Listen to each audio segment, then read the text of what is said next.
Well, good evening, everybody. Hope everybody's doing well this evening. We're getting close to the end here. This is Psych 598E. But evolutionary psychology.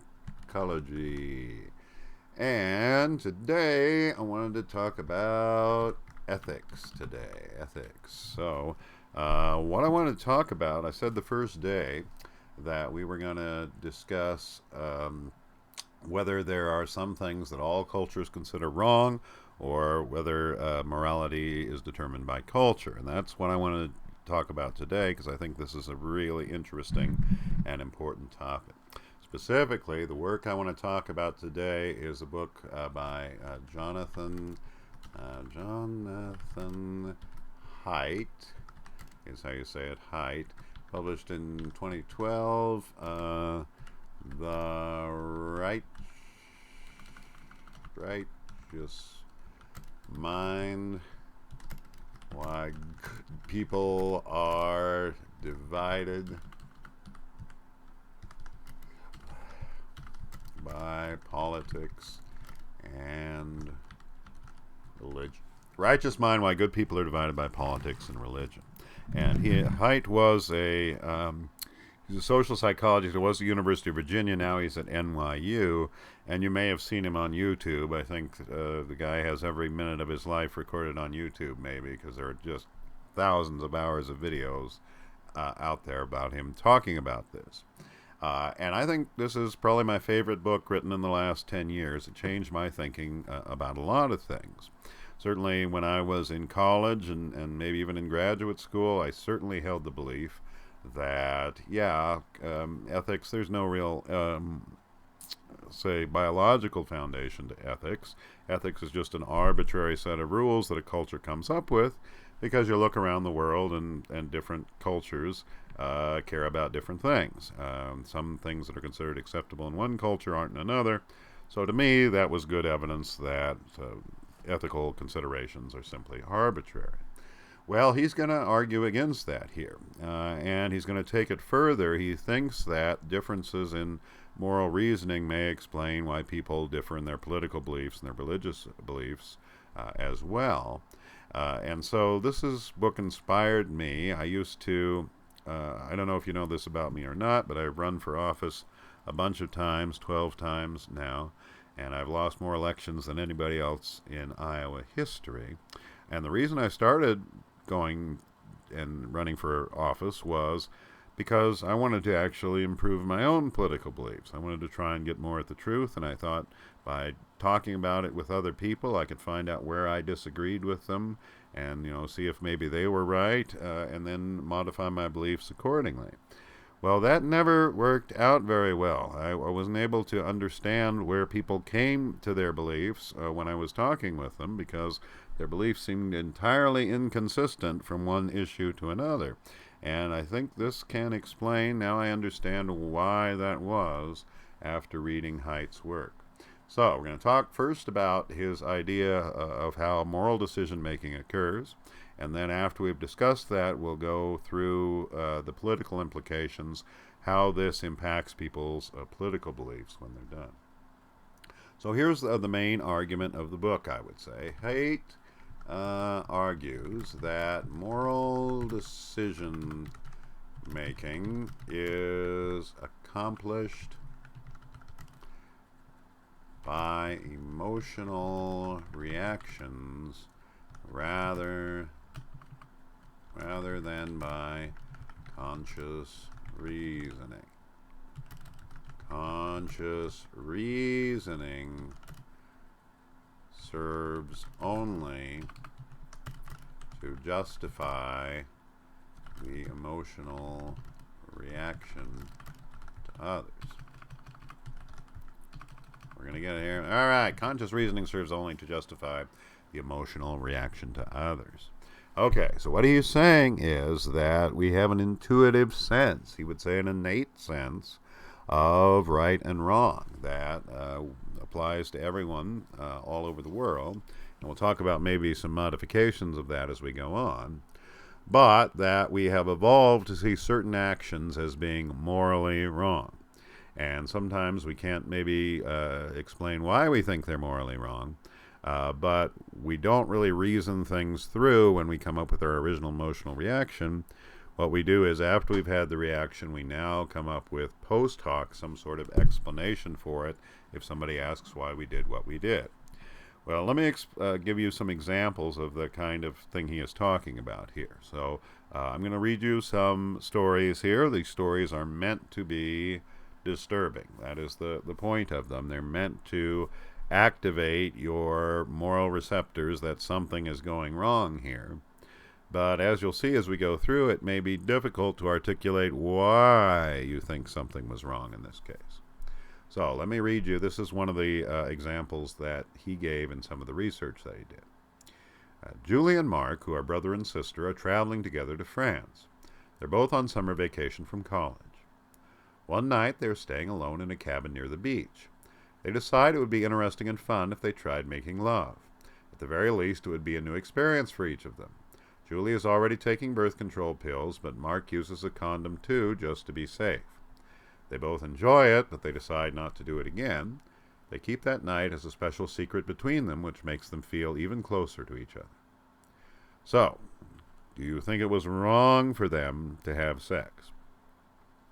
Now, when I asked this of the undergraduates, almost everybody agrees this was wrong. And then I asked them, okay, why is it wrong what they did? Seems like, well, they didn't hurt anybody. They were using birth control. They both consented to this. So, they weren't going to have any offspring because they used several different forms of birth control. So why was it wrong here? And I'll get some students saying, well, birth control can fail, and so I'll try to make it more extreme, where I say, okay, let's say both of them have been declared medically infertile. Is it still wrong? And most of them will still persist that, yes, this is wrong. They shouldn't have done that, even though they can't quite articulate why. All right, let's try another one. Jennifer works in a hospital pathology lab. She's a vegetarian for moral reasons. She thinks it's wrong to kill animals. But one night she has to incinerate a fresh human cadaver, and she thinks it's a waste to throw away perfectly edible flesh. So she cuts off a piece of the flesh and takes it home and eats it. Is that acceptable behavior? Okay, well, again, the guy was already dead. She didn't kill him. He was being incinerated, so it's not like, his body was going to be destroyed anyway. So why is that wrong? If you ask people, only 20% of subjects said that the incest scenario was permissible. Only 13% said this one, the cannibalism scenario, is acceptable. And so it's, again, hard to articulate maybe why cannibalism is morally wrong if it doesn't harm anyone. Well, here's another one I liked, and I kind of embellished this one, but I think this is one of my favorite ones. Bob's grandfather was the flag bearer for his unit when he was killed in the Vietnam War. The Army presented Bob's family with the flag he was carrying, riddled with bullets, at his funeral. They'd washed it beforehand before giving it to the family. And the family puts it in a display case in the basement of their home. One day, Bob notices that the toilet in the basement is filthy, and he looks around, and having no rag to clean it with, he decides to take his grandfather's flag out of the display case, wipes the toilet with it, and then he washes the flag in the washing machine, dries it, and then puts it back in the case. Are Bob's actions acceptable? Yeah, this one I really have a strong reaction to. He must be crazy to have done that. And yet, you might say, well, it's wrong to wash the flag or something. Well, they washed it before they gave it to the family. And nobody's any the wiser. It's still in the display case, and yet it's hard to imagine that somebody would actually be willing to do something like that. It just seems almost inhuman, and that's kind of Haidt's point. The idea is that people flail around trying to come up with good explanations for why what the people did is wrong, but for the most part remain convinced, even when they can't give a good explanation, that what the people did was wrong. I think for each of these scenarios, we'll be able to explain it when we get to his moral receptors, why we found each of the scenarios disturbing. So, the reason why people have trouble articulating is that they're getting this very strong sense from this unconscious moral process that these things are wrong. And Haidt makes this contrast between like visual illusions and reasoning illusions. So like visual illusions is like seeing that, like the Mueller-Lyer illusion. When you see it, you get the immediate reaction that one of the lines is longer than the other. And he is saying, well, that's like your moral intuition system. It intuitively sees that this is a bad situation, again, based on some receptors that have evolved that we're going to talk about later. The alternative to a seeing that process is a reasoning why process, and that's like the was-on selection task. If you remember, I think the second class we had, where we had the three cards, and there was a vowel on one side of the card and a number on the other, and you had to decide which two cards to turn over to see if a particular rule was satisfied by the set of four cards. And he says, well, that's a reasoning why process, where you have to reason through which cards you check. And he's saying morality is not like that. It's like the Mueller-Lyer illusion, where first comes the idea that what you've done is wrong, or what the people in the scenarios have done is wrong. Only second comes an attempt to try and justify why that was wrong in order to justify it to other people. Well, he offers some neurological evidence that this actually, these sort of subconscious emotional reactions guide our lives. He cites the study by Damasio. Damasio is a neuroscientist. He was at the University of Iowa. Maybe he still is, but I'm not sure. He was the highest paid civil servant in Iowa, was Anton Damasio at Iowa Medical School. Well, he found that patients with damage to the ventromedial prefrontal cortex lost all emotional reaction to stimuli. The result was that they were unable to decide what to do next, arguing that emotional reactions drive most of human action. All right, found that patients with damage to the ventromedial prefrontal cortex lost all emotional reaction to stimuli. The result was they were unable to decide what to do next, arguing that emotional reactions drive most of human action. So, if you get damage in that area, you don't suffer any loss in IQ, and they answer moral reasoning questions similarly to everyone else, but what you find is their personal lives fall apart. They can't decide what to do next, and they sit there thinking about every possible action that they could take and unable to make a decision. And so what Haidt is arguing is that most of the decisions we're making during the day are in fact emotional decisions. Like, that seems like it would be a cool thing to do, rather than here would be the best thing for me to do right now. Now, I bet you've heard of trolley problems before. They're often used in ethics classes to discuss them. Classic trolley problem is there's a train coming down these tracks, a trolley coming down the tracks. You are next to the switch that can switch the trolley from one track to another. Well, given this is a runaway trolley and the brakes have stopped and there's 5 guys working on the track that it's about to hit. But you've got this lever, and you can pull the lever and change the track that the trolley goes down.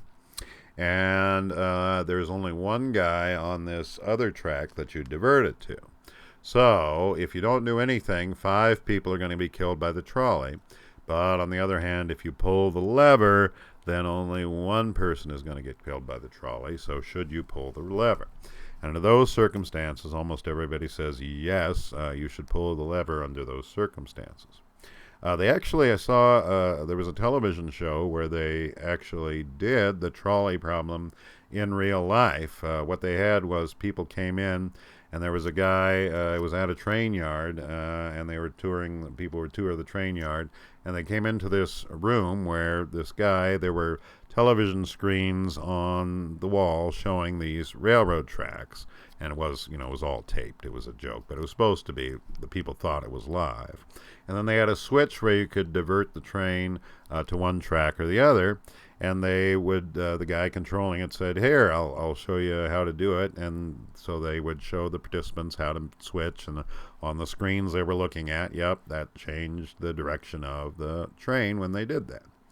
Okay, well, now the guy who's actually has the job of switching the tracks, he says he has to go to the bathroom for a second, and he'll be right back, but you should just switch the tracks while he's gone. And then while he's gone, then there's this runaway train that has lost its brakes, and there's all these warnings that go off and everything else. And the question was, this is a real-life trolley problem. The people saw on the television screens that 5 people were going to get killed by this runaway train if they didn't switch it, and then there was only 1 person on the other track if they did switch it.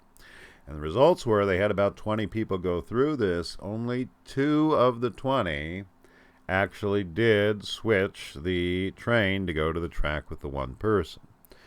Now, I don't know if this is a good test or not. Obviously, the people are going to be freaked out and very emotional under the circumstances, so maybe you're reasoning it out when you're kind of in your armchair and not faced with this, and it's harder to make the decision, I suppose, under the emotional strain of, yeah, I'm going to kill this guy now by making the switch. Also, in that case, it's really not your job to switch the tracks. It was that other guy's job who went to the bathroom. And so you might actually be legally liable if you move the train to one track, but you're certainly not going to be legally liable if you don't do anything, given that it wasn't your job. So I think that may have been playing in that scenario as well. But either way, it's not entirely clear that what people say when presented with the scenario is what they actually do if they're in that situation. But regardless, let's go back. So classic trolley problem is that you divert the train to kill 1 person and save 5, and most people say, yes, that's what you should do. Now, here's the variation on the trolley problem that causes some problems. And so let's say now there's this out-of-control train that's going towards the track with 5 people. But there's this bridge above the track, and there's this fat guy standing on the bridge. And you have control over a lever now that can make the fat guy fall off the bridge. So it'll make something move that pushes the fat guy off the bridge onto the tracks and stops the train with his body. Okay, and when you give people that scenario, yeah, it's kind of a weird scenario. I don't know why there's this device on the bridge that can push him off, but regardless, when you give people that scenario, that's a lot less acceptable to people. People find the first scenario acceptable and the second one unacceptable. And in fact, if you put somebody under an fMRI, as a study done by Green, and you give them the scenario where they divert it to kill the one guy who's standing on the track, and look at your kind of emotional reaction to that in the amygdala and other emotional centers, versus pushing the fat guy off to stop the train. What you get is much, much stronger emotional reaction to pushing the fat guy off than to allowing than the first scenario where you're going to divert the train and hit the guy on the tracks inadvertently. Now, in the original scenario, it was you were on the bridge actually pushing the fat guy off, and so some people have thought that, well, it's the touching of the guy people don't want to do, and that's why people have trouble with that scenario. I don't think that's why, and that's why I actually took it out of the scenario. I made it so you're pulling a lever that causes the fat guy to fall off onto the train tracks, and I still think people are not going to do that. What I think is going on, and I may be wrong, is that in the first scenario, where you divert the train from the track that has 5 people on it to the one that has 1, Well, you're not like using that one guy's life to save the other 5 people. That guy is going to die, but it's just a consequence of the fact that you had to change tracks and he happened to be on that track. But you're not using his life to save the other lives. In contrast, now you are like using one guy's life to save these other 5 guys' lives. And so the person who is knocking him off the bridge is having to say, yes, I've decided what the use for your life should be. You don't get to decide that. I do. And I'm going to use you to stop these people on the trolley. Now, I could be wrong about that, but let me give you another scenario, and let me see what you think about this. Let's say you're a doctor at a clinic. You've got 5 different patients. Each one is about to die of a different organ failing. So you tell your nurse to go out and kill somebody walking along the street, and we'll harvest the organs from that person to do the transplants with the 5 people who are dying. So we killed one guy to save these 5 people. And now people really, really don't like that. And I don't know, maybe it's because the nurse is touching them, but you could say, all right, you tell the nurse to commandeer a trolley and run over somebody and then harvest their organs. I don't think that changes the scenario very much. So this is another case where you're using one person's life to save the lives of 5 other people. In other words, you have decided what the purpose of this person's life is going to be, and I think we have a strong moral reaction to that. They should get to decide what the purpose of their life is, not some other person. And so I think that's why that causes so much problem. But regardless, you can see the emotional centers of the brain really, really churning in cases that are morally ambiguous and churning a lot less in cases that aren't ambiguous. So that's the argument for moral decisions being emotionally based. Now, next argument he makes is Haidt argues that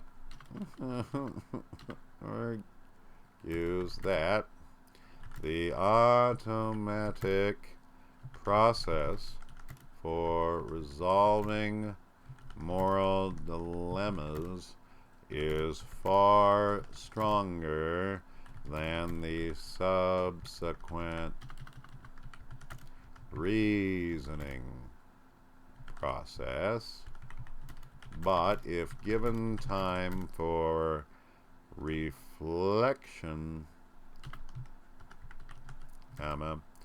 the reasoning process can modify the emotional process. Haidt argues that the process for resolving moral dilemmas is far stronger than the subsequent reasoning process, but if given time for reflection, the reasoning process can modify the emotional process.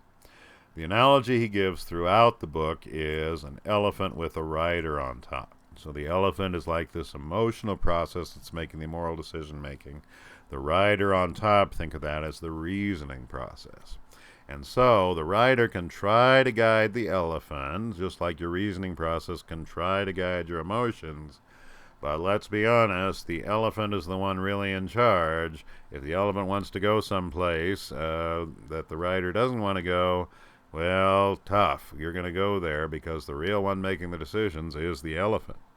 And similarly, in this emotional reasoning process conflict, well, the reasoning process may be able to influence the emotional process, but the emotional process is still the boss. If it can't alter the emotional process, people are not going to alter their moral decision making. So, if you get into an argument with somebody trying to change their moral position, the emotional process is probably not going to be swayed by that.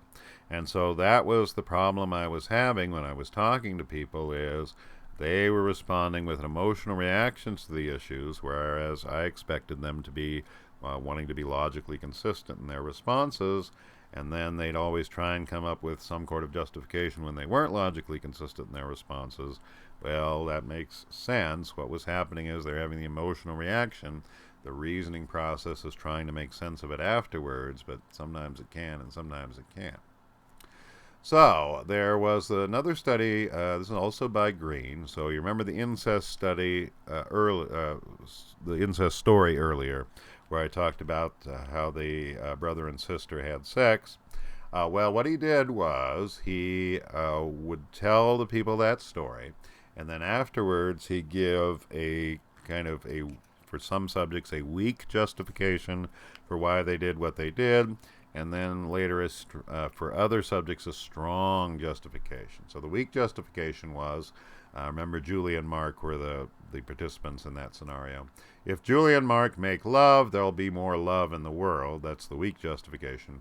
Strong justification is that aversion to incest is caused by an ancient evolutionary adaptation for avoiding birth defects that would occur with inbreeding when you have sex with close relatives, and this is no longer relevant in a world in which there is contraception.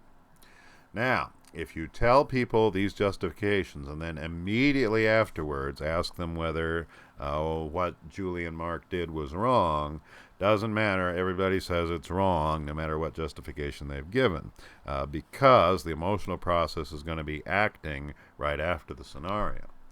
But what they did is they had people in a second scenario wait for 2 minutes after they've been given the justification, and then they were asked whether it was wrong. Still, most people said it was wrong, but the people with the weak justification thought it was a lot more wrong than the people who were given the strong justification. So the argument Haidt is putting forward is that, yeah, if you give it enough time, the reasoning process can modify the emotional process. All right, and further he says that Haidt argues that confirmation bias is a psychological mechanism used to bring the emotional process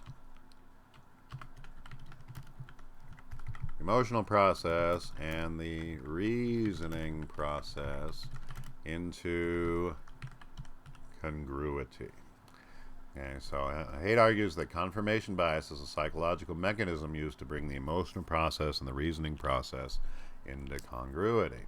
So let's say we had somebody who holds, I don't know, some kind of political position. They think that people are poor in America because they received a bad education, and rich people have received a good education. Well, then let's say that they read some sort of study that shows that no, poor people in America receive an education that is comparable to rich people in America. Well, they may not, aren't going to want to incorporate that into their belief system. And so what they do is maybe find some flaw with the study. Oh, they didn't really randomly select people for the study, so it's a garbage study, so I can ignore it. So kind of like the cognitive dissonance, essentially. You have to find something to discount information that's inconsistent with your worldview. And then maybe if there was another study that did find that rich people had better educations than poor people, then you say, yeah, see, that one shows that I was right all along, even though it may have the same flaws as the one you were criticizing. So what he's saying is when people hear some information that's incongruent with what they believe, the first thing they're going to ask themselves is, do I have to believe this? Do I have to change my beliefs in response to this fact? And they're going to be doing everything in their power to try and discount somehow this information that they've gotten. He likens the reasoning process to a presidential press secretary. So the press secretary is just reporting to the press what the president is going to do. And the analogy is that, yeah, your reasoning process is reporting to other people, if you're asked, why you did the action you did. But you notice one of the reporters at the press conference says, no, that's a really bad course of action you're planning to take. Never once does the press secretary say, whoa, yeah, you're right about that. I better go back and tell the president we better not do that. No, he's never, ever, ever going to say that. He is a spokesperson for the president. And similarly, your reasoning process is a spokesperson for the emotional process. You are not going to come up with a reasons that contradict the emotional process, is what they're saying.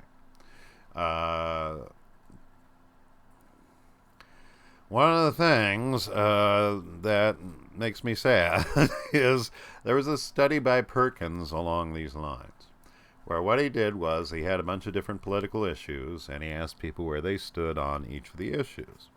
And then what he did was, for some of the issues that people felt most strongly about, he'd ask them to justify the reasons why they took the position they did on that issue, so all the reasons kind of in favor of their position, and then they asked him to list reasons against or for the other side of the position. And the independent variable in this study was actually education level. And so what he found was that more educated participants in his study, they were able to come up with a lot more reasons for the position they took than less educated people were. But when you look at the reasons against their position, that wasn't different. Both both came up with very few reasons, and educated people and non-educated people came up with the same number of reasons against their position. And this just made me so sad, because I always thought my job as a professor and educating people was to help people be like more broad-minded, think more critically, more willing to challenge their own beliefs in light of new evidence, and more willing to change their mind in general. And I thought that's what I was doing. But no, I'm not doing that. I'm teaching people the skill of building a wall around their belief system. I'm showing them how to make that wall so high and so thick that they never have to change their mind about anything. No matter what evidence comes up that their position is wrong, they're going to be able to find somehow, some way that their position is justified. And that makes me really, really sad that that's the case, that education doesn't make you more broad-minded. It just makes you more likely to hold the beliefs that you already do. All right, so that's the idea behind the moral, how morality works according to Haidt. Now, what causes this emotional reaction to different scenarios? And now we're going to get into, I think, the most important part of his work, and that's the part about the moral receptors. He's identified in his work a variety of what appear to be what he calls moral receptors, like the taste receptors. So your taste receptors can tell you whether something is, or how salt, sweet, bitter, sour, or umami it is. Well, the moral receptors, he says, have evolved in our brain, and they will go off to certain situations. So let's talk about the moral receptors that Haidt posits. So he posits, the first one he posits is called the care, the care-harm receptor. The care-harm receptor responds when one person is harming another, and it presumably evolved, according to Haidt, in order to protect and care for children. Okay, so let me give you the following scenario and see whether you think this is a moral action or not. One person just hauls off and for no apparent reason smacks another person in the face. Well, I hope you all said, no, that's not acceptable, and hooray, that unites you with all humanity. There is no culture in the history of the earth wherein hauling off and hitting somebody for no apparent reason is considered acceptable behavior. Now, the idea is that as a species, since we care for children, we need to know when we're helping them, and we also need to know when we are hurting them. And so if we're like hurting them, well, then we have this emotional reaction, well, that's a bad thing to do. And when we're being nice to them, we have this emotional reaction, that's a good thing to do. And so that's we got feedback that helped us to care for children better. I think that animals have this one too, just based on my observations of little Rosie here. We used to go to the dog park a lot, and so dogs will get into conflicts, particularly sometimes you'll see a big dog like beating up on a smaller dog. And there are referee dogs there. Not all of them, but there are certain dogs that when they see something like that happening, they will rush in and stop the situation. And so I think dogs have the morality that a bigger dog should not be beating up on a littler dog. Well, I know Rosie and I, we went to a concert at Bandshell Park. They have summer concerts there.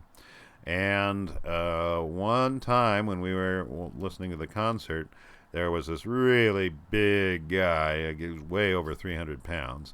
And he was playing with his son. His son was just a bit, he could walk, but he couldn't talk. So I guess he was about 1. And he was like, lifting him up in the air and putting him on his shoulders and kind of moving him all around. And so he was playing with him. But to Rosie, Rosie was sitting there watching this. It looked like a really big person was beating up on a really little person, is what it looked like to her. And the whole time she was watching them while the concert was going on, and she gave this growl the whole time and was watching it to make sure, I think, no real damage occurred, when she would have been really upset. So she was upset to see a big animal messing with a small animal, even herself. So I think this may be a very evolutionarily old receptor that some animals even possess. All right, so that's the first one, and pretty much everybody has this one pretty strong, and every culture has this one pretty strong. All right, let's go on to the next one, which is fairness / cheating. And this responds when one individual, let's say, is being unfairly treated in a transaction. Okay, and responds when one individual is being unfairly treated in a transaction. That is, say, you are going to sell an alarm clock to somebody, but the alarm clock is broken. You've portrayed it as a working alarm clock. Well, that would seem to be an unfair situation. The person who's buying the clock is at a disadvantage to the person who's selling the broken clock. And the idea is that this evolved to regulate reciprocal altruism. So we talked about reciprocal altruism a lot last time. It's one of our most important attributes as a species and the reason we're so rich. But you got to have a moral receptor that says when you get ripped off, that is not okay. You need to take some sort of retribution or something if you get ripped off in a transaction. And it's the fairness cheating receptor that tells us that. We'd also presume that in the EEA, if one person had a lot of food and other people were starving, that would not have gone over very well either in the small groups of 150 in which we live. And in fact, in those groups of 150, you're definitely expected to share with somebody who's starving, particularly if you had a lot. And so that would be kind of the fairness cheating thing as well. It's really not fair for one member of the group to have a lot more food than everybody else when some people are starving. That's the second receptor. And again, almost everybody in all cultures, this is pretty strong. All right. Let's actually take that off. Third receptor that he posits is loyalty betrayal. Loyalty betrayal. And that responds when one individual has betrayed the group or another individual. Okay, so, and the idea is that it evolved to keep coalitions together. Together. There we go. Loyalty betrayal responds when one individual has betrayed the group or another individual, and it evolved to keep coalitions together. So I don't know if you saw the movie 300 where the Spartans and the Athenians are fighting, but the Spartans and the Persians are fighting. Sorry, that was later that they fought the Athenians. And there was the hunchback guy who told the Persians how they could get around the Spartans who were blocking the pass. And so That was betrayal. He betrayed them to the enemy and led to their downfall. And so that's, in most cultures, considered to be very, very bad. Treason is one of the most serious crimes. It's punishable by the death penalty. And we're going to talk about this later. This is one factor where conservatives have a much, much stronger loyalty betrayal receptor than liberals do. And so it seems like conservatives, when you talk about treason, Ann Coulter is a conservative writer, titled her book Treason, and so treason to Republicans or to conservatives is going to be a far more serious offense than it is being to liberals. But almost everybody experiences this, even if it's not betrayal to a country or an army like we've talked about. But let's say like Alice says some bad things about Kurt to Brenda, asks Brenda not to tell Kurt about that, and Brenda immediately goes and tells Kurt. Well, that's kind of a nasty thing to do. We say she betrayed Alice's confidence. And somebody who says nasty stuff about their friends when behind their backs, most of us would say, well, that's not a very nice thing to do either. So that would be activating the loyalty betrayal receptor. Okay. Next one that hate posits is authority subversion. And this responds when someone is not behaving appropriately in a dominance hierarchy. Okay, responds when someone is not behaving appropriately in a dominance hierarchy, and so it evolved so that humans would act appropriately in dominance hierarchies. Okay, well, we evolved from animals where there's a pretty clear pecking order. So gorillas engage in fighting to establish social dominance, and then so do chimpanzees. So chimpanzees have, even more so than gorillas, an order that's established by combat, and where they get to mate in that order. So you got the alpha male, who's the strongest chimpanzee, the next male, who's the next strongest, and so forth down the hierarchy. And so this is common among animals that we evolved from. Now, the idea is that this is one that is kind of being evolved out, because we don't, among humans, have this dominance hierarchy anymore in the way that chimpanzees do. And so of all of these in our culture, American culture, this one is probably the weakest. And I'm going to have trouble coming up with examples that will activate this in you. In a lot of the hunter-gatherer tribes, there is a social hierarchy.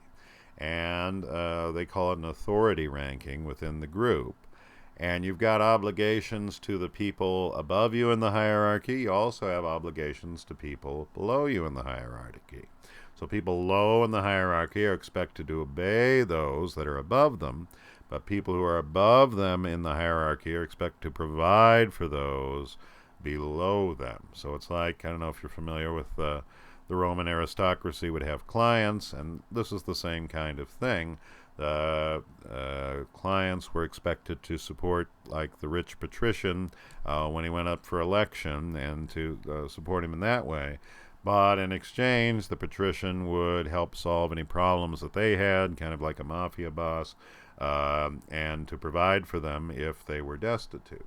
And so it's very common in human cultures for there to be obligations for the people ahead of you and the people below you in the dominance hierarchy. And the idea is that if somebody is acting inappropriately, not doing what they're supposed to in the dominance hierarchy, that's what sets off this authority subversion thing. Well, let me ask, I'm going to try to come up with some scenarios that would activate authority subversion in you. So let me ask, would you be willing, or how, well, don't say it that way. Would you be comfortable calling your grandparents by their first names? I would definitely not be comfortable doing that. That would make me very uncomfortable. Would you be willing to say "fuck you" to your grandparents? No, I would feel very uncomfortable doing that too. So I bet a lot of you do. Now, not all of you. Maybe some of you don't, but I still think we have some of that there. Now, I'm going to argue later that the strength of these different receptors are actually modifiable by culture, and this is one where it causes me problems because I have the authority subversion receptor as a lot stronger in me than I think most people in the modern world. So I grew up in rural Kansas, which is probably the most conservative part of the country, and where I grew up, children did not call adults by their first name. Boy, would you get a spanking if you ever did that, and it's a clear sign that the kid was trying to be a smart aleck or something if they ever do that. So I got to admit, it really, really, really bugs me when I come to when I went to university towns that are more liberal than what I grew up with, and people actually tell their children to call me by my first name. And I have a very strong emotional reaction where I say, "You're telling your 5-year-old child to call me by my first name? I would have got a spanking for that." And so that is going on in my head, that this is a very, very bad thing to do. I almost feel like telling the kid, "Don't do it, don't do it, they're going to spank you." But no, I know that's kind of my problem. And then when I first, I was 27 when I first started working here, and so most of the faculty are 15 or 20 years older than me. Boy, did I have a hard time. I would always call people, I could call Gary Dr. Wells and Dr. Catrona and all the people who were older than me when I came in, and I got a lot of lectures. Gary in particular went off on me that I wasn't calling him Gary, but it really does bug me. Anybody who's 15 years or more older than me, it really bothers me to call them by their first name, and so that's kind of idiosyncratic to me. All right, so that's that would be the 1, 2, 3, fourth moral receptor. Next moral receptor, well, is sanctity degradation, and so this responds when someone is doing something that could, contaminate them, maybe, contaminate them. And so, something that could cause them to have a disease, or something that could maybe cause them to do something bad. And that's the sanctity degradation thing. And so it evolved so people would avoid contaminants and keep clean. Okay, so there's an example in 2001. I don't know if you heard of this or not. It seems incredible to me. There was this man named Armin Mues. He was a computer technician in Germany. He put an ad in the newspaper asking he wanted a 21 to 30-year-old man who was willing to be killed and eaten by him. He wanted to eat a human being. Bizarrely, he got over 100 responses to this ad. He interviewed a few of them, and he selected one of them. He gave the guy some sleeping pills and alcohol to deaden the pain. And then they cut off the guy's penis, sauteed it, and ate it. He killed the guy with a knife. He kept his body in the freezer, and then over the course of 10 months, he gradually ate the body. This was actually parodied. I don't know if you saw the IT Crowd. It was a British television series, and they had an episode where a guy did this. He put the ad in the paper to try and get somebody to eat them.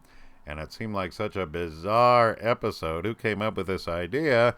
Well, it was happened in real life. So I found out later, so that's where they came up with it. So very, very strange story. All right, well, everything was consensual here, right? Nobody, their consent wasn't violated. But what do you think about this guy who was willing to put an ad in the paper and eat people? Are you willing to hang out with this dude? Well, probably not. It seems like cannibalism is really, really a bad thing and activates the sanctity degradation receptor really, really strongly. Now, in some cultures, the gypsy culture in particular, this one is really, really strong. Now, I don't know. Some people call them Roma. Roma is a particular ethnic group that were gypsies, but I don't think that's fair because to me there were a lot of other ethnic groups other than the Roma from Eastern Europe who lived like the gypsies. So gypsies essentially are itinerant peoples. They don't have a stable dwelling place. They just kind of travel around and will temporarily camp someplace and then move on. And so that they've been, going around Europe for hundreds of years. And so I'm going to call them gypsies, even though some people find that offensive, because I think it's offensive to call them Roma, because then you're excluding other people. So we're just going to call them gypsies. But regardless, they had extremely elaborate washing rituals and rules about how things can be cleaned. So no dish can be cleaned in standing water. It has to be cleaned in running water of some sort. Clothes of the different sexes can't be washed together. And so what they do is the clothes of girls, essentially. So girls who have not reached puberty yet, they're washed first. Then you move a little upstream from the river. Then you wash boys' clothes who haven't come to puberty. Then you go a little more up the river. You wash women's clothes. And then finally, at the last place on the river, a little more upstream, you wash men's clothes so that the water from the clothes can't contaminate the others, I guess. I don't know what the deal is. But they have a very strong reaction if these taboos about cleanliness are violated. And the reason is, well, if one of them contracts a disease because they did something bad or didn't clean something well, certainly, given how closely they all live together, everybody else is going to contract that disease and they're going to die.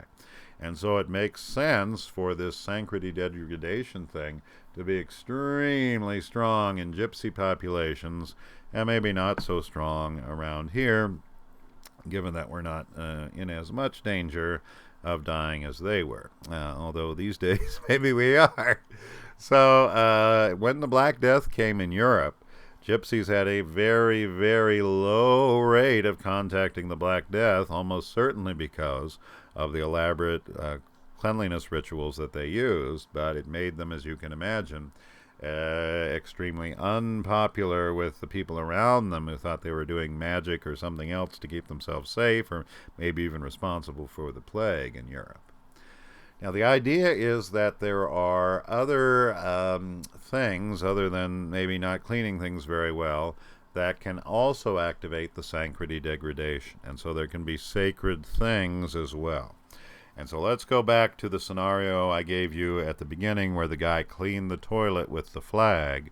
The idea is the flag is a sacred object, and so you would not want to contaminate the sacred object by cleaning the toilet with it. And so that's the sanctity degradation thing that's activated to make you say, wow, that would be a bad thing to do, take this sacred object and contaminate it. So communism is maybe taboo because that's like a taboo idea, and so I know when I was a little kid, maybe less so today, communism was just thought to be awful, and like a dirty word to call somebody a communist, and the idea being that, yeah, communism is like a bad idea that can soil somebody just like diseases can.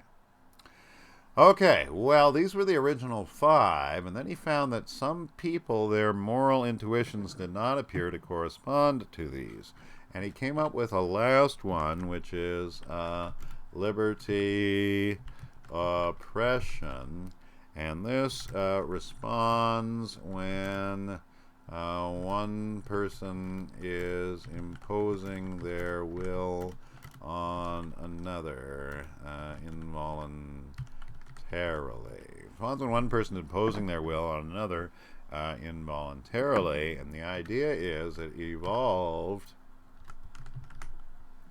so that alpha males would not arise. Evolved so that alpha males would not arise. Okay, so we've got kind of a tension between the liberty oppression thing here and the authority subversion. So the idea is we evolved from animals that had a dominance hierarchy, and we still have the hardware up there for thinking something's wrong when somebody violates the dominance hierarchy. But you notice we do not, among humans, actually have a dominance hierarchy in the same sense that chimpanzees do, for example. We don't have like an alpha male that everyone defers to. And the idea was that, yeah, there had to be something that caused this within our evolutionary history. And what Haidt thinks is that we evolved this liberty oppression receptor, that if somebody's trying to become the alpha male or trying to establish a dominance hierarchy, then we say, well, that's bad. One person shouldn't be dictating to other people what they do. Those people should make their own decision about what they do. And so this guy Bohm, Christopher Bohm's a primatologist, and he believes that it was the invention of weapons, the ability to craft weapons and use them among humans. That was kind of the key that led to the liberty oppression receptor, because now even a weak person or maybe two weak people acting together are going to be able to beat up an alpha male and keep him from arising.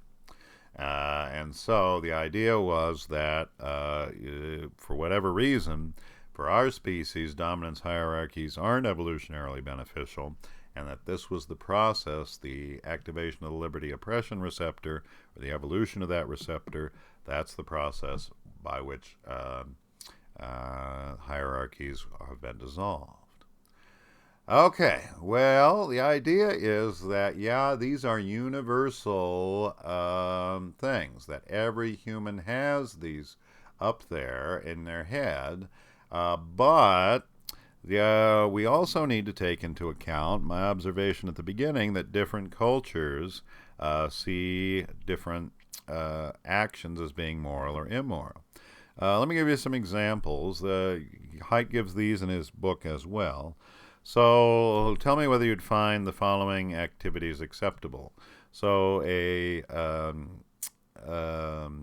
a couple, a family, a man, a woman, and their two children, and the man's brother comes to visit them.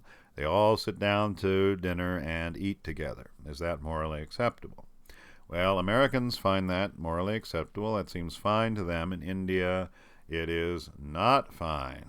In India, the man, the husband of the family, and his brother would eat together, and then the rest of the family would eat separately under those circumstances. And that's because this authority subversion thing much stronger in India than it is here. Okay, a woman goes to the bathroom, then she thoroughly washes her hands, and then goes and cooks dinner. Is that acceptable? And so most Americans would say, yeah, that seems acceptable. What else do you want from her? In India, at least for some people in India, is not acceptable. She's expected to change her clothes after going to the bathroom and before preparing food. That's this sanctity degradation thing here, that somehow her clothes have been fouled by the act of going to the bathroom. So certainly there's different moralities in different cultures. That's the point. And we talked about how, you know, these cleaning rituals among the gypsies, they're severely punished if you don't follow them, but that certainly wouldn't be the case here. So I want to argue that there's like a critical period where you're growing up, where if you violate some of these taboos, activate the receptors in people, they're going to have a reaction to that. They're either going to get angry or sad, probably, if you violated one of these things. And that's the feedback process by which you learn which things are acceptable and which things are not acceptable. Humans have this process, if you're not a psychopath, where if you see that your actions have made somebody angry or sad, you have a reaction that, whoa, I shouldn't have done that. That was a bad thing for me to do. Psychopaths don't have that reaction. They say, oh, that made that person angry or sad. I can use that against them later.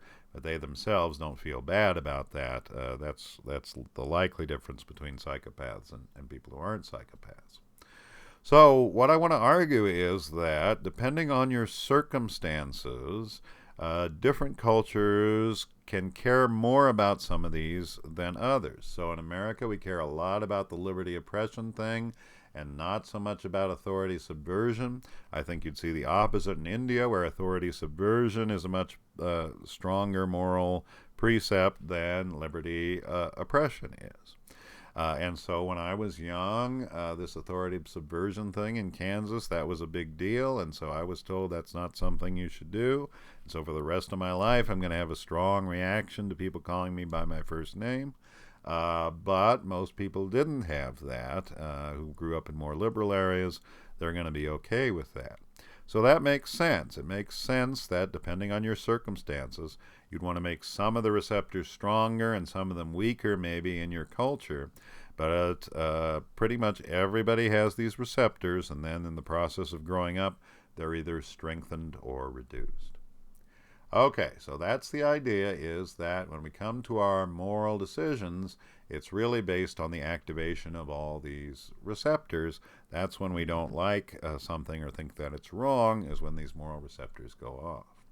Okay, well now I want to relate this to politics. And what Haidt argues is essentially people are born conservatives, born liberals, or born libertarians, and it's because of the receptors and the relative strength of the receptors they have. So here's the relationship between moral receptors and political beliefs. Please. Yeah, all right, we got it in. Relationship between moral receptors and political beliefs. Okay, well, Haidt has this thing called the Moral Foundations Questionnaire. If you're interested, all the data I'm going to show you is from his website, yourmorals.org. Did I spell that right? Yeah, yourmorals.org.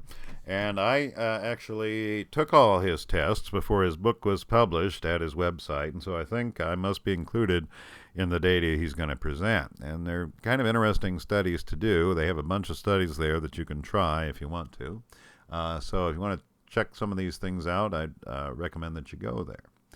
Well, what he did was he was trying to find out the extent to which different liberals, conservatives, and libertarians in particular had these moral receptors that he's talking about and how strong they were. So he did this Moral Foundations Questionnaire where he'd ask people, when you decide whether something is right or wrong, to what extent do each of the following considerations, to what extent are each of the following considerations relevant to your thinking? And you'd rate, the subjects would rate them from 1, irrelevant, to 5, extremely relevant. So an example would be whether or not someone was cruel. So if you say, yeah, that's really important when I'm making moral decisions, you give that a 5. That would be testing the harm receptor. So if you give it a 5, you got a really strong harm receptor.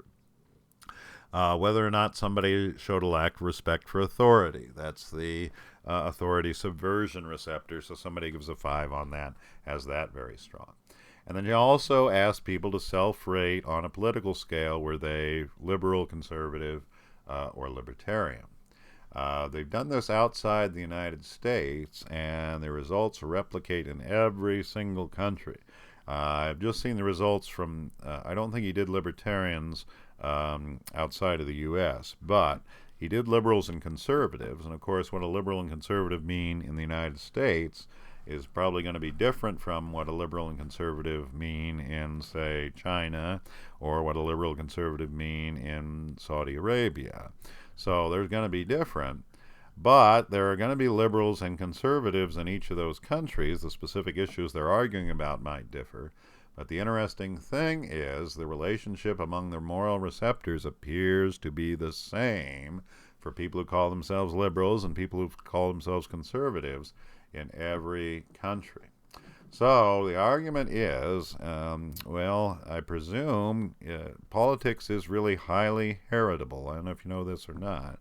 But before the age of 15, there's pretty much, if you look at, say, twins reared apart, there's almost no correlation between their politics prior to age 15. And then prior to age 30, there's a huge correlation by about 0.6. So at age 30, about 0.6.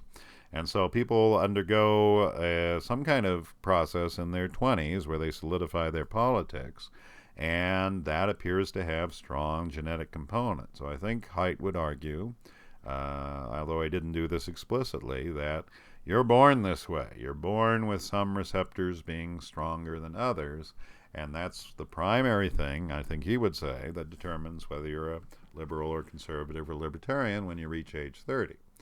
So I want to talk about each of them. Let's begin with liberals. So liberals, relative to the others, care, harm, and fairness / cheating the most of the three, and also place fairly high value on liberty, oppression, but care very little about the other three. Liberals care about harm, and fairness, cheating the most of the three, so the three political types. And what I mean is conservative, libertarian, and liberal. And also play fairly high value on liberty, oppression, but care very little about the other three. So let's look at the graph here. So this is the mean score. Remember, it went from, I thought 1 to 5, but he has it down at 0 here, but whatever. And so 5, you care a lot about that, and that means the receptor is really strong, and then 0, you don't care about it at all. So the liberals are in white here. So you can see liberals highest on harm, way high on fairness, and that appears to be their central value. Conservatives and libertarians care less about both of those. But now on in-group, that's, what did I call it? He called it in-group, but that's the betrayal, loyalty. Loyalty, betrayal, the authority, subversion, sanctity, degradation.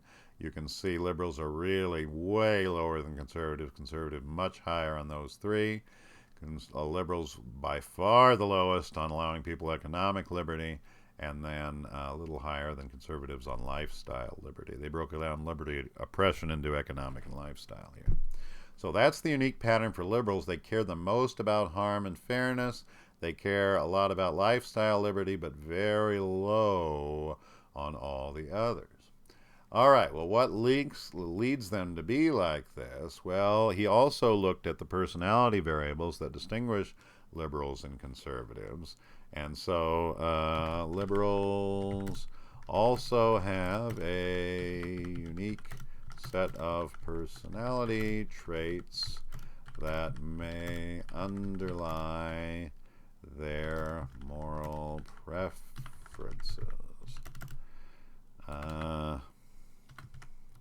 Okay. Liberals are lower on disgust and higher on empathy than conservatives, and lower on reactance than libertarians. All right. Liberals have a unique set of personality traits that may underlie their moral preferences. Liberals are lower on disgust and higher on empathy than conservatives, and lower on reactance than libertarians. So he also did some personality. He's got some personality variables here. Oh boy, I'm worried I made that one too small. I'll put it back up so you can see the other graph. I'm worried I made it too big, and I'm sorry about that. So here's reaction to disgust. You can see liberals quite a bit lower than conservatives. These are two measures of empathy. You can see of the three political types, liberals have the most empathy. Reactance, that's a psychological trait where if somebody tells you to do something, the question for reactance is, if somebody tells me I can't do something, then that's exactly what I want to do. Somebody who says, yes, that's how I feel, they have high reactance. And so liberals don't have very high reactance. They're lower than libertarians on reactance. So the idea is that this is what may underlie liberal set of preferences. That is, they have lots of empathy more than the others, And this leads them to care a lot more about fairness than the other two groups do. If you look at 2B, we've talked about 2B and Cosmides a lot, but 2B thinks that in the EEA, liberals were the people who made sure that everybody had enough, if everybody was getting enough to eat, and then they were very upset when somebody wasn't getting enough to eat. Certainly upset if somebody had lots of food and nobody else had very much food. That upset them a lot. And so he thinks that that has carried over into the modern world, where liberals are really, really concerned about wealth inequality, but libertarians and conservatives don't care that much about that. And so that is one difference between libertarians, conservatives, and liberals. That's one where the liberals are the odd ones out. Liberals very, very concerned about income inequality, and libertarians and conservatives think that that's morally neutral, I think. And the whole reason is, Haidt would say, and I think he's probably right, is that liberals have this fairness thing way higher than everybody else. It doesn't seem like it's fair for some people to have a lot of money when other people don't have very much, and so that causes a strong emotional reaction in liberals, but not a strong reaction in libertarians or conservatives. Okay, it was too big. I'm sorry. God damn it. I'm sorry. All right, I'm going to show this again because it was too small. I apologize. So here's harm, liberals are highest. Fairness, liberals are highest. And this is betrayal. This is authority. This is sanctity, degradation. And these together are liberty. I'm sorry. And so you can see liberals are low on betrayal, on authority, and on sanctity, degradation. Really low on economic liberty relative to the others, but pretty high on lifestyle liberty. I'm sorry I made that too big. All right, so that's liberals. All right, and now let's talk about conservatives. Conservatives care equally about all 6 dimensions. Okay, there's not much variation among conservatives among the dimensions. So let's see. Yeah, okay. So they care more about harm than libertarians, but they're pretty high. They're over a 3. They care about fairness, but not nearly as much as liberals do.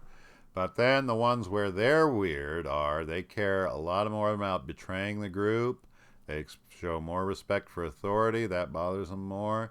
That bothers them more than harm, even somebody not showing respect for authority. And then they care a lot more about purity than conservatives and libertarians do. Pretty high, much higher on economic liberty than liberals are, but lower on lifestyle liberty, and the lowest of all on lifestyle liberty. So you can see conservatives have these all very strong. They're the most consistent in strength across the 5. And these 3, they're pretty much the only ones who care about those at all. Now, the idea and what has been linked to conservatism a lot is that conservatives have a real high disgust sensitivity. Conservatives are highest on disgust, lower than liberals on empathy, and lower on reactance than libertarians.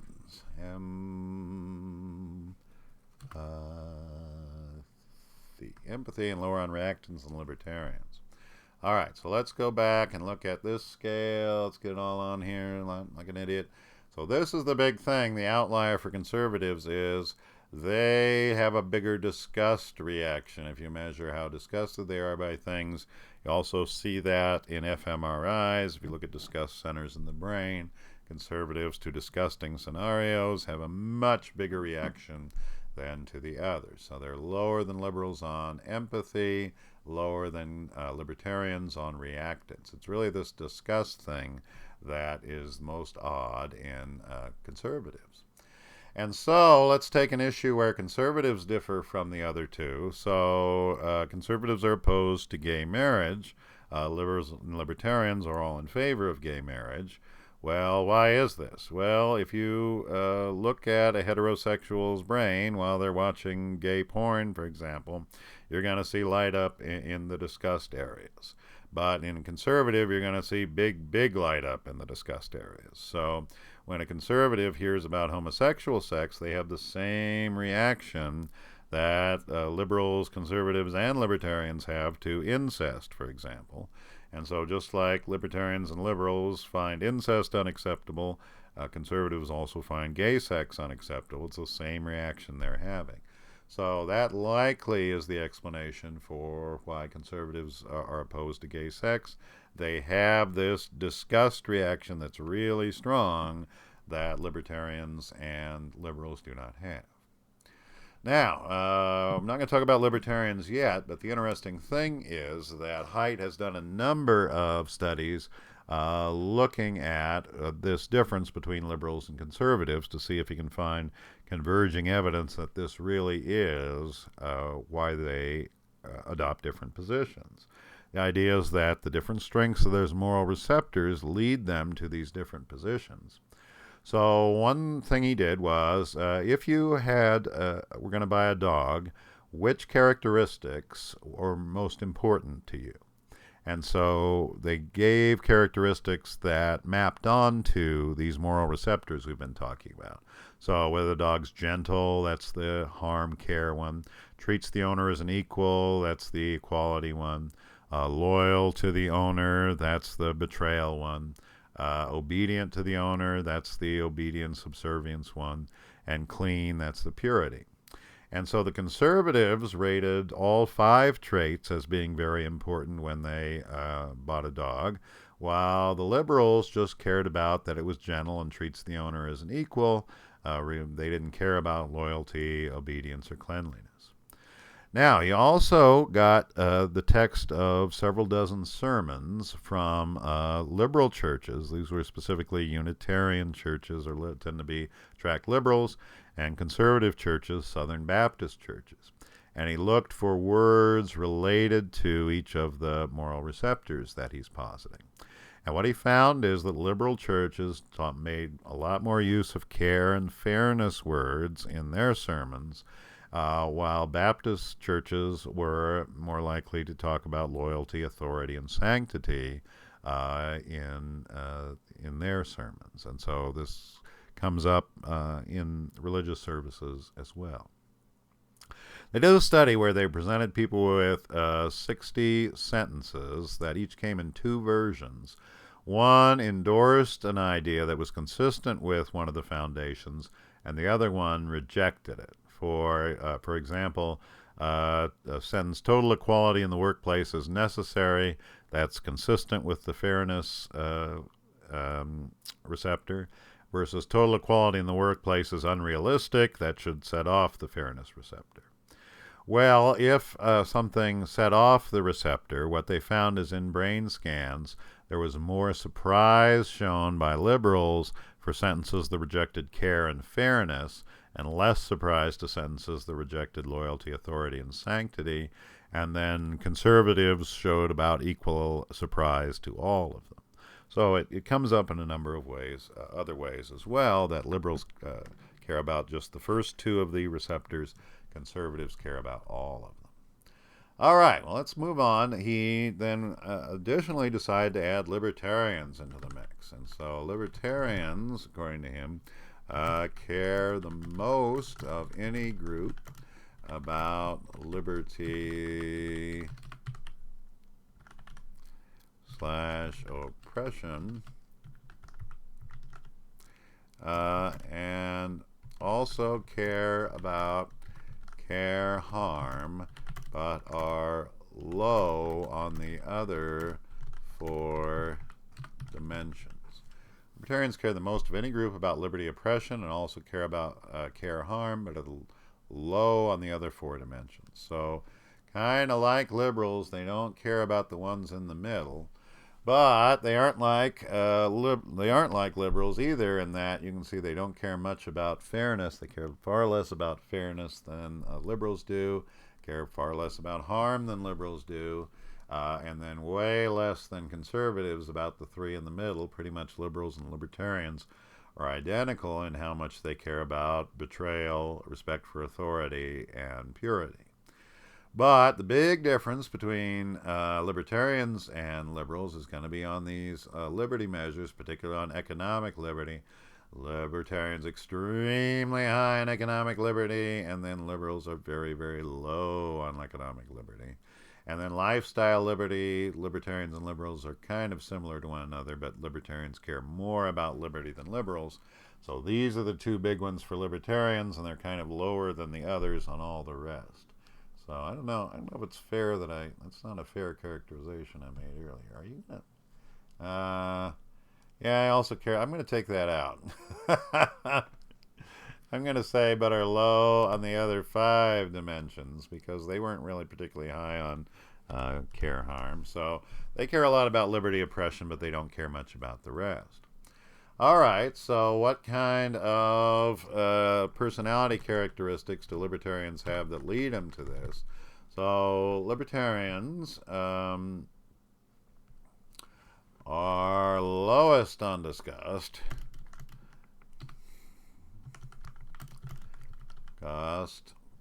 and empathy, and highest on reactance. Okay?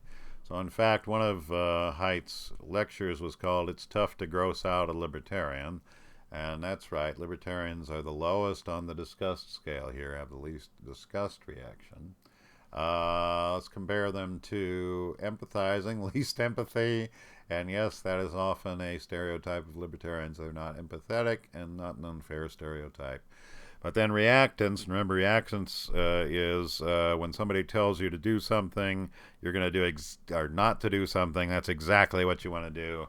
Yeah, libertarians are the highest on that because they have a very strong emotional reaction when liberty is being denied. So that's the unique thing about libertarians. They're super high on reactance, which may lead them to care about freedom so much. Well, we can come up with a case where the libertarians are different than the other two. Let's say, I don't know if you remember this, Four Loko was a drink, very popular about 2010 or so. It's essentially malt liquor, and it's sold in the big, the big cans, not the little cans, but the tall boys, like malt liquor is. And malt liquor is like high alcohol beer, essentially. But it was flavored, so they had like fruit punch and lemonade and different flavors of the malt liquor, and they added caffeine to it. And so you would get drunk, but wouldn't realize how drunk you were because of all the caffeine. That was the danger. And a couple people drank themselves to death on Four Loko, and as a result, Four Loko was banned. It's not totally banned. You can still get it, but what they banned was the inclusion of the caffeine. You can't put the caffeine in it anymore, so now it's just flavored malt liquor. Well, I love Four Loko. My ideal Friday night around 2010 would be a game of Civilization 4 and two or three tall boys of Four Loko was like my ideal Friday night, like I said. And so I was really, really pissed off when they made it illegal. And that is the liberty oppression thing. Here's, my emotional reaction to this, because I am a libertarian, was 2 idiots drink themselves to death, so the 10 million other people who managed to use this product successfully don't get to do it anymore. That sounds like a good idea. So I was really upset. But I don't think liberals and conservatives are going to be much upset about that at all. They might reasonably say, well, it seems like there are more important things to be concerned about than Four Loko, and the reality is, if you buy the non-caffeinated Four Loko that exists now, the same convenience store that sold you your can of Four Loko, well, they have caffeine pills, Vivarin and No-Dose, 2 aisles down, that you could pick up as well.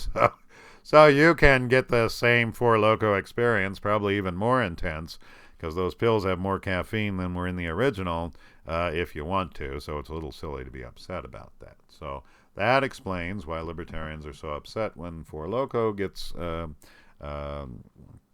made illegal or for any sort of victimless crime. It's because it's violating the liberty oppression receptor that they have very, very strong. All right, well, the take-home message from all of this is, take-home message,